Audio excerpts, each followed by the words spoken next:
पैसा हमारे ज़िंदगी का एक महत्वपूर्ण हिस्सा है, लेकिन क्या आपने कभी सोचा है कि दुनिया में कितना पैसा असल में मौजूद है? आज हम इस वीडियो में ग्लोबल धन की गहराइयों में उतरेंगे ताकि हम अलग-अलग प्रकार के पैसों और उनके माहौल को समझा सकें। दुनिया में लगभग 40 ट्रिलियन यूएस डॉलर अलग-अलग रूप में मौजूद है, जिसमें फिजिकल करेंसीज और बैंक में रखे गए पैसे भी शामिल हैं। लेकिन ये तो सिर्फ एक छोटी सी झलक है, क्योंकि यहाँ कॉम्प्लेक्स फाइनेंशियल इंस्ट्रूमेंट्स जैसे कि इन्वेस्टमेंट डेरिवेट्स और क्रिप्टो करेंसीज भी शामिल है, जो एक बहुत बड़े धन बंडल को कंट्रीब्यूट करते हैं।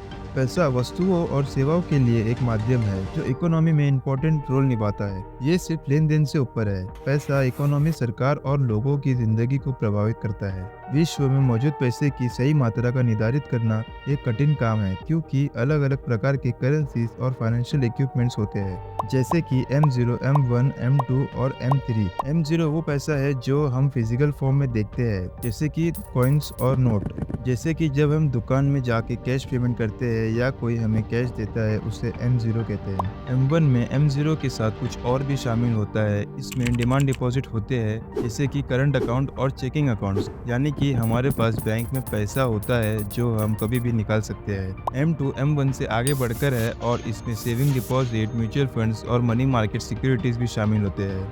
M3 M2 से भी आगे जाता है। इसमें टर्म डिपॉजिट यानी फिक्स्ड और लार्जर फाइनेंशियल इंस्ट्रूमेंट्स भी शामिल होते हैं। टर्म डिपॉजिट वो होते हैं जिनमें पैसे फिक्स पीरियड के लिए बैंक में रखे जाते हैं। इसमें भी कुछ फाइनेंशियल इंस्ट्रूमेंट्स है, जैसे कि गवर्नमेंट सिक्योरिटीज और कॉर्पोरेट बॉन्ड्स भी शामिल होते हैं। यूएस के फेडरल रिजर्व सिस्टम के पास अलग अलग मेजर्स होते हैं, जिनको कंबाइन करके वो मनी सप्लाई को रेगुलेट करते हैं, ताकि इकोनॉमी स्टेबल रहे और इन्फ्लेशन या डिप्रेशन जैसी समस्या ना हो। फेडरल रिजर्व सिस्टम इस इंफॉर्मेशन को ट्रैक करता है और रेगुलरली इकोनॉमिक इंडिकेटर्स के बेसिस पर डिसीजंस देता है।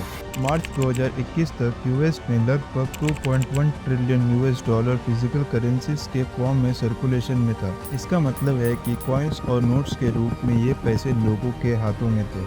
लेकिन जब हम फिजिकल करेंसीज और फाइनेंशियल एसेट्स के साथ जोड़कर देखते हैं तो हमें नैरो मनी मिलता है। इसका मतलब है कि अगर सभी लोग अपने सेविंग्स और चेकिंग अकाउंट्स के बैलेंस को कैश में कन्वर्ट कर लेते तो लगभग 40 ट्रिलियन यूएस डॉलर सर्कुलेशन में था। ये सर्कुलेशन एक आइडिया देता है कि कितना पैसा ओवरऑल फाइनेंशियल सिस्टम में अवेलेबल है और कितना पोटेंशियल है पैसे की सर्कुलेशन में। इस तरह नैरो मनी यानी कि M1 मनी सप्लाई का पता लगाने से हमें पैसे की ओवरऑल लिक्विडिटी और उसके सर्कुलेशन के पोटेंशियल के बारे में समझ आता है। अगर हम ब्रॉड मनी को कंसीडर करें तो पैसे की सर्कुलेशन को और भी ज्यादा वाइड पर्सपेक्टिव से दिखते हैं, जिसमें अलग अलग फाइनेंशियल इंस्ट्रूमेंट्स शामिल होते हैं। ये हमारे इकोनॉमी में मौजूद फाइनेंशियल एसेट्स को इंक्लूड करता है, जो पैसे की लिक्विडिटी और सर्कुलेशन को रिप्रेजेंट करता है। इस कंटेक्स्ट में अगर हम ब्रॉड मनी को कंसीडर करें तो ये मात्रा 90.4 ट्रिलियन डॉलर से भी ज्यादा अधिक हो जाता है। इसका मतलब है कि अगर हम सभी फाइनेंशियल इंस्ट्रूमेंट्स को जोड़कर देखें जिनमें पैसा मौजूद है, तो उनका टोटल 90.4 ट्रिलियन डॉलर से भी अधिक हो सकता है। ये फाइनेंशियल इंस्ट्रूमेंट में नैरो मनी यानी कि फिजिकल करेंसीज और सेविंग अकाउंट्स के साथ साथ और भी तरह के एसेट शामिल होते हैं। क्रिप्टो करेंसीज जैसे बिटकॉइन और इथेरियम भी इस कैटेगरी में आते हैं, क्योंकि ये भी डिजिटल फॉर्म में एक तरह से पैसे की तरह काम करते हैं। इसके अलावा stock, bond, mutual fund, money market securities और अन्य इन्वेस्टमेंट ऑप्शन भी इसमें शामिल होते हैं। इस तरह से इन्वेस्टमेंट, डेरिवेट्स और क्रिप्टो करेंसीज का कलेक्टिवली वैल्यू 1.3 क्वाड्रिलियन डॉलर से भी ज़्यादा हो सकता है। ये एक कॉम्प्लेक्स फाइनेंशियल लैंडस्केप को रिप्रेजेंट करता है, जहां फाइनेंशियल इंस्ट्रूमेंट से लोग अपने पैसों को ग्रो और मैनेज करते हैं। इन सब फैक्टर्स के साथ क्रिप्टो करेंसीज की कुल वैल्यू 2 ट्रिलियन डॉलर से अधिक है। फोर्ब्स की ईयरली लिस्ट 2021 में कुल 2,755 अरबपति व्यक्तियों की संख्या थी, जिनकी कुल नेटवर्थ 13.1 ट्रिलियन डॉलर था। यानी कि ये लोग फाइनेंशियल सक्सेस के साथ साथ सस्टेनेबल वेल्थ की लिस्ट में भी शामिल थे। लेकिन और भी एक आश्चर्यजनक बात है कि 26 सबसे अमीर व्यक्तियों के पास उतना ही पैसा था जितना 3.8 बिलियन सबसे गरीब लोगों के पास था।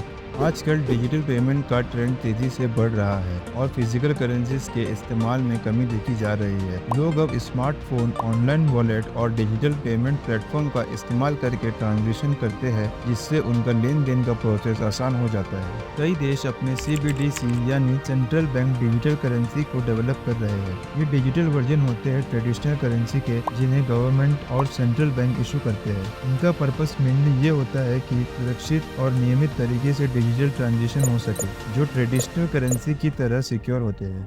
पैसों की सही मात्रा को पकड़ना वास्तव में कठिन होता है। पैसा एक डायनेमिक तत्व है जो हमेशा बदलता रहता है और अलग अलग रूपों में मौजूद होता है। इसको पकड़ना और क्वांटिफाई करना एक चैलेंजिंग टास्क हो सकता है, क्योंकि पैसे की वैल्यू और डिस्ट्रीब्यूशन में हमेशा बदलाव होता रहता है। पैसा सिर्फ एक लेन देन का माध्यम नहीं है, बल्कि ये हमारी इकोनॉमी, समाज और व्यक्ति की जिंदगी को प्रभावित करता है। ग्लोबल धन के विशालपन को समझना एक लगातार प्रयास है जो फाइनेंशियल इनोवेशन और सामाजिक परिवर्तन से प्रभावित होता है। उम्मीद है कि आपको ये वीडियो इन्फॉर्मेटिव और एंटरटेनिंग लगा होगा। अगर आपको ये वीडियो पसंद आया है तो वीडियो को लाइक, शेयर, सब्सक्राइब करना ना भूलें, ताकि आप हमारे फ्यूचर वीडियो से भी अपडेटेड रहे। मिलते हैं अगली वीडियो में।